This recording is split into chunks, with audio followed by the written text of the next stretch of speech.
Salam damai sejahtera di dalam Tuhan kita Yesus Kristus. Shalom. Puji Tuhan, kita telah ada di tanggal 29 Mei 2021 dan judul renungan kita hari ini yaitu kita harus mengalahkan seperti Kristus mengalahkan.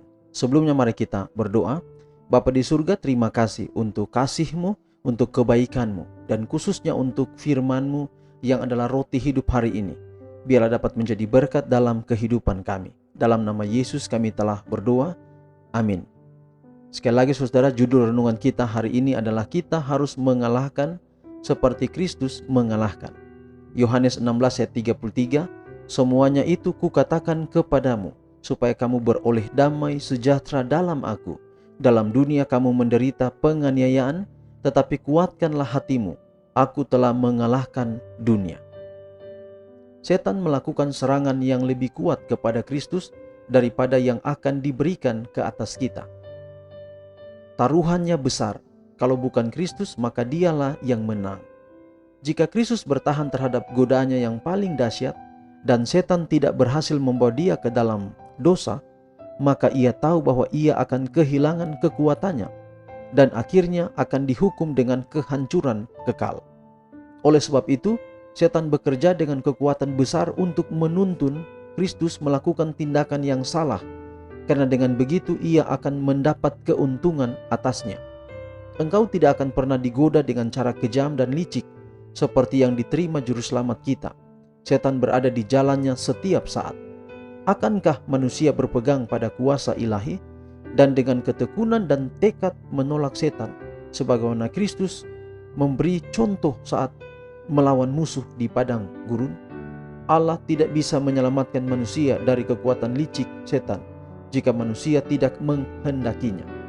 Manusia harus bekerja dengan menggunakan kekuatan manusianya ditambah dengan kekuatan ilahi dari Kristus untuk bertahan dan menang. Pendeknya, manusia harus menang sebagaimana Kristus telah menang, dan kemudian melalui kemenangan yang diperoleh secara istimewa dengan nama Yesus yang penuh kuasa, ia bisa menjadi ahli waris. Menjadi ahli waris Allah bersama dengan Kristus Yesus. Ini tidak bisa terjadi jika Kristus sendiri yang melakukan kemenangan. Manusia harus melakukan baginya. Ia harus menang pada kisahnya sendiri melalui kekuatan dan kasih karunia yang Kristus berikan padanya.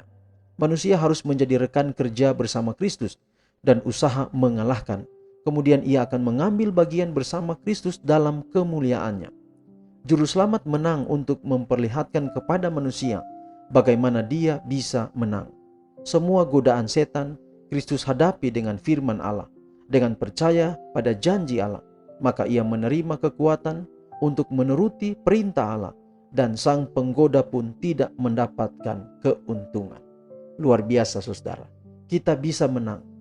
Yesus tidak dapat memberikan kemenangan itu langsung kepada kita, tetapi ia mengurniakan kepada kita bantuan.